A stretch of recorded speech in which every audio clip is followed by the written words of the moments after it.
Assemblea dell'Ordine oggi qui a Caltagirone, un momento in cui si celebrano anche gli anni di servizio di tanti giornalisti che hanno lavorato e continuano a lavorare nel campo. Sì, siamo nella città delle ceramiche che ci ha ospitato e ringrazio ovviamente il sindaco, ringrazio le autorità locali, anche i maestri ceramisti.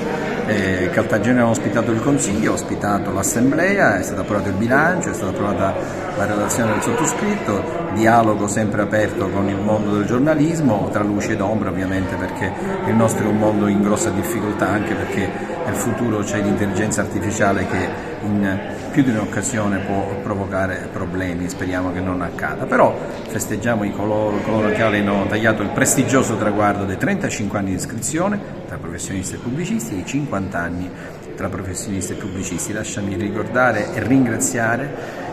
coloro i quali hanno ottenuto il riconoscimento per i 50 anni, alcuni sono sobbarcati comunque non un facile viaggio, perché in Sicilia è difficilissimo viaggiare, per essere qui presenti a Caltagirone. Ringrazio anche coloro i quali riceveranno la medaglia a casa. Sono emerse tante criticità, all'interno del dibattito congressuale. Ecco, dove va la professione? Dibattito sempre imperniato sulle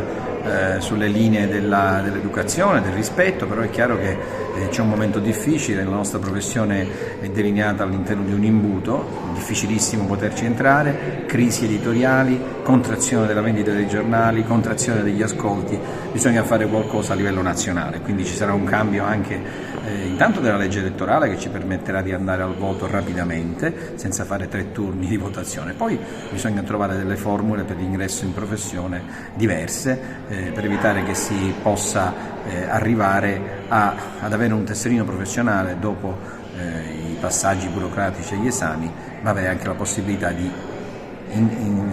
entrare all'interno del mondo professionale senza dover stare dietro la porta, anche perché a volte gli editori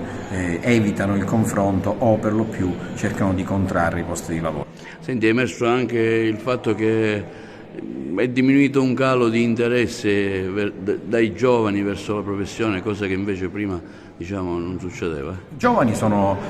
innamorati della nostra professione, però vedono che ci sono delle difficoltà e quindi spesso chiedono consigli, però io dico sempre, anche perché non sono più un ragazzino, sono diversamente giovane, di alimentare i sogni, qualsiasi essi sono, e in questo caso se si sogna di diventare giornalisti, perché no, a provarci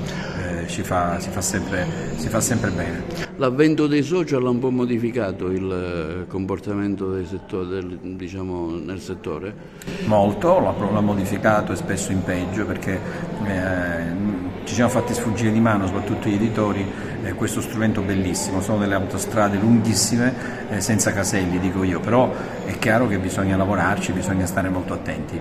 Siamo stati sovraffatti dai social, che diventano delle agorà pericolose e quindi depauperano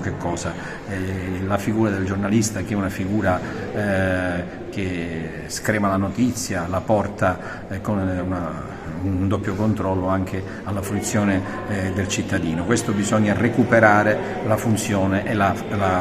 figura del giornalista come figura terza per il cittadino che legge, ascolta e segue i siti.